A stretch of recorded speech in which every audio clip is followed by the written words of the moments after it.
Olá, boa noite. Seja bem-vindo ao Jornal da Record. Ministério Público denuncia governador afastado Wilson Witzel por desvio de dinheiro público. Imagens mostram roubo de remédios de alto custo de um hospital. Nos campos da Europa, a vitória do Real Madrid e o tropeço dos grandes do futebol inglês. Agora, no Jornal da Record. Oferecimento Bradesco. Em 2021, volte a brilhar.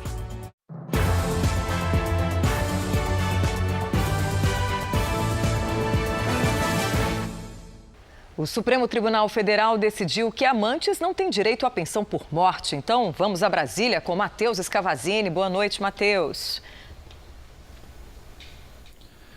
Boa noite, Patrícia. O placar foi apertado, 6-5. Para os ministros, é ilegal o reconhecimento de duas uniões estáveis para a divisão de pensão, já que o Brasil é um país monogâmico. Com isso, os amantes não podem ter direito a dividir pensão com os viúvos. O caso começou a ser analisado em 2019 e era de um homem de Sergipe que mantinha relação com duas pessoas. O assunto, que tinha sentenças diferentes em instâncias inferiores, foi julgado com repercussão geral e o resultado servirá de orientação para casos semelhantes em todos os tribunais do país. A decisão foi tomada em plenário virtual, quando os ministros apenas informam o voto sem prestar maiores explicações. Patrícia. Obrigada, Matheus. E olha só, foram divulgadas imagens do roubo de remédios de alto custo em um hospital do ABC Paulista. A Giovana Rizardo conta pra gente essa história, hein, Giovana? Boa noite pra você. Pois é, Patrícia. Boa noite para você, boa noite a todos. A ação dos criminosos foi gravada. O suspeito é esse aí que aparece de jaleco, de máscara e até de crachá. Segundo a polícia, ele e outros 3 homens invadiram o hospital Mário Covas, em Santo André, e foram direto para a farmácia. Eles estavam atrás de um medicamento para o tratamento de câncer de mama, Patrícia, mas eles não encontraram, não existia esse medicamento ali no hospital. E aí o que aconteceu? Eles acabaram levando outros medicamentos que estavam na geladeira. Ainda não se sabe o número de pacientes que foi prejudicado com esse assalto. O que se sabe é de um prejuízo de aproximadamente R$100 mil. Até o momento, ninguém foi detido. Patrícia. E que pode custar vidas, né, Giovana? Obrigada pelas suas informações. O governo do Rio Grande do Sul afrouxou medidas sanitárias, mesmo com o estado tendo regiões em bandeira preta, de risco altíssimo para o contágio do coronavírus. A Daiane Dalitese tem os detalhes para a gente. Boa noite. Boa noite, Patrícia. O horário de funcionamento do comércio e dos restaurantes foi ampliado. Já nas praias, as restrições estão mais brandas. O decreto estadual segue proibindo a permanência em praças, parques e faixas de areia, mas permite que as prefeituras tomem a decisão sobre a permanência do público nesses locais, desde que haja fiscalização e controle de aglomerações. Restaurantes podem receber o público até às 10 da noite, mas devem encerrar o atendimento até às 11. Já as entregas agora não têm restrição de horário. Patrícia. Obrigada. A Prefeitura de Salvador autorizou que os shoppings tenham horários especiais para as compras de Natal. Vamos saber o que foi liberado com Felipe Costa? Boa noite. Oi, Patrícia, boa noite para você, boa noite para quem assiste ao Jornal da Record. Os shoppings poderão funcionar 24 horas seguidas nos 2 dias que antecedem o Natal, 23 e 24 de dezembro. Já entre os dias 16 e 19, as lojas poderão abrir das 9 da manhã até as 10 da noite, mas com limitação de clientes. Mesmo autorizados, os shoppings ainda não confirmaram se vão de fato funcionar nesse esquema, já que muitos lojistas estão com quadro de funcionários reduzido. A Prefeitura entende que essa é uma forma de retomada econômica para os comerciantes. Patrícia. Obrigada, Felipe. E em Belém, a Prefeitura proibiu comemorações das festas de fim de ano. A Daniele Monteiro tem mais informações para a gente. Boa noite.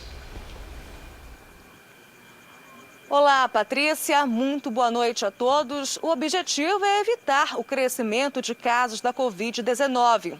Ficam proibidas atividades de bares, restaurantes, lanchonetes, barracas, casas noturnas, boates e similares.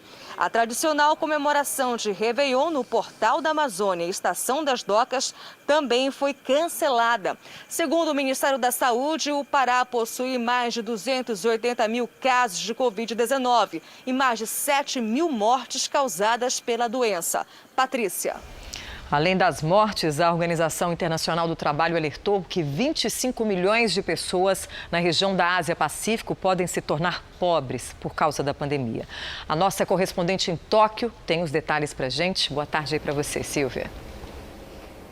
Olá, Patrícia. Boa noite para você. Isso acontece porque durante a pandemia os países fecharam as fronteiras e a população precisou ficar mais tempo em casa, o que fez a renda diminuir. O relatório do órgão internacional revela que quase 98 milhões de pessoas nessa região podem estar vivendo com menos de R$10 por dia. Um dos grandes problemas é o baixo nível de cobertura da segurança social. Especialistas da organização acreditam que a recuperação econômica pode levar mais de 2 anos. Patrícia. Obrigada, Silvia. A Assembleia Legislativa do Rio vota nesta quarta-feira o texto final do orçamento do ano que vem. Vamos saber as informações com o Leonardo Aque. Boa noite. Previsão de um cinto apertado aí para o ano que vem?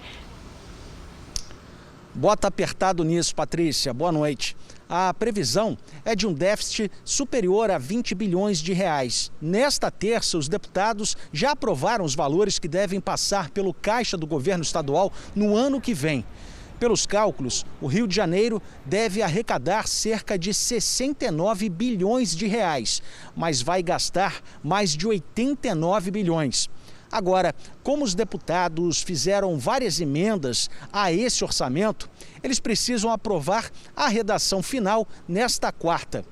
Patrícia. Obrigada, Leonardo. Olha, o Ministério Público Federal denunciou o governador afastado do Rio de Janeiro, Wilson Witzel, e mais 12 pessoas por desvio de recursos públicos. Por isso, voltamos a Brasília com Matheus Escavazini, que dá os detalhes para a gente, né, Matheus? É com você. Patrícia, a denúncia foi feita ao Superior Tribunal de Justiça e aponta os crimes de corrupção passiva e ativa e também lavagem de dinheiro por meio de organização criminosa. Além de Witzel, também foram denunciados outros 12 políticos, advogados e empresários. A denúncia está ligada à Operação Kickback, que nessa terça-feira cumpriu 10 mandados de busca e apreensão e 2 de prisão preventiva. Além da condenação, o Ministério Público Federal pede indenização por danos morais de 106 milhões de reais, o dobro do que teria sido desviado pelos denunciados. O MPF também solicita a perda de função pública dos envolvidos, principalmente do ex-governador do Rio. Por uma rede social, Witzel disse que nunca compactuou com irregularidades ou levou qualquer vantagem indevida. Patrícia. Obrigada, Matheus. Bom descanso para você. Vamos agora ao comentário de Augusto Nunes. Oi, Augusto, boa noite. Boa noite, Patrícia. Boa noite a você que nos acompanha. Num editorial na primeira página da edição de domingo, a Folha de São Paulo responsabilizou Jair Bolsonaro pela pandemia de coronavírus no Brasil e o acusou de recorrer a molecagens para sabotar a liberação da vacina. O texto é sublinhado por expressões como estupidez assassina, irresponsabilidade delinquente ou círculo de patifes. O editorial não rimou com a pesquisa Datafolha, publicada em 2 partes, no domingo e na segunda-feira. A primeira parte informou que mais de 50% dos entrevistados não querem ser vacinados, são contra a vacinação obrigatória. Na segunda-feira, os leitores souberam que, para 52% dos brasileiros, Bolsonaro não tem culpa nenhuma nas mortes provocadas por Covid-19. Outros 32% o consideram um dos culpados, mas não o principal. Apenas 8% concordaram com a Folha. Na mesma segunda-feira, a pesquisa constatou que o índice de aprovação do presidente subiu de 32% em agosto para 37% agora. A reportagem que acompanha os números ignorou os 5 pontos percentuais. Aspas. A aprovação continua estável, fecha aspas. Foi o que desconversou o texto. O repórter deve ser amigo do editorialista. Veja a seguir, o atleta mais caro da NBA é um jogador grego. A rodada do futebol na Europa, os gols dos principais times da Espanha e da Inglaterra. Estamos de volta com a NBA, que tem um novo bilionário. O grego Giannis Antetokounmpo se tornou o atleta mais bem pago da história da principal liga de basquete do mundo. Numa rede social, o ala pivô publicou: "Esta é minha casa, esta é a minha cidade", sobre o Milwaukee Bucks. Ele foi eleito 2 vezes o jogador mais valioso da temporada regular da NBA. E agora estendeu o contrato com a equipe por 5 anos. Antetokounmpo vai receber 1 bilhão e 300 milhões de reais. Tá bom para você? Agora o futebol europeu. Na Inglaterra, os times grandes decepcionaram. E na Espanha, um gigante se aproximou da liderança. Num jogo antecipado, o Real Madrid recebeu o Athletic de Bilbao. Vinícius Júnior tocou para Kroos abrir o placar. O Bilbao empatou no começo do segundo tempo com Capa. Aí apareceu o artilheiro Benzema. Primeiro, ele aproveitou o cruzamento de Carvajal. E no finalzinho, o atacante francês recebeu de Modric e garantiu a vitória. Real Madrid 3, Athletic de Bilbao 1.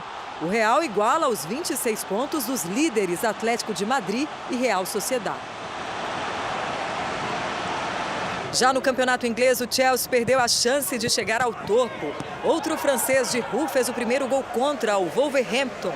Resultado que deixava o Chelsea em primeiro na tabela.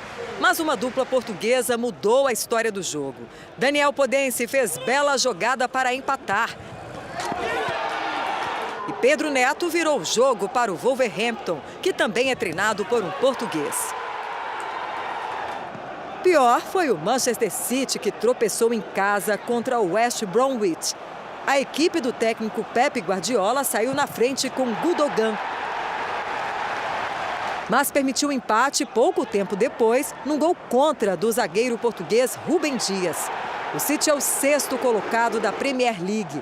O West Bromwich é o vice-lanterna. Bom, e aqui na América do Sul, Palmeiras venceu o Libertad do Paraguai por 3-0. O resultado garantiu o time paulista na semifinal da Libertadores pela 8ª vez na história. O adversário sai do confronto entre River Plate e Nacional do Uruguai. E essa edição do Jornal da Record termina aqui. Outras informações no Fala Brasil, às 8h30 da manhã. Obrigada pela sua companhia. Boa noite para você.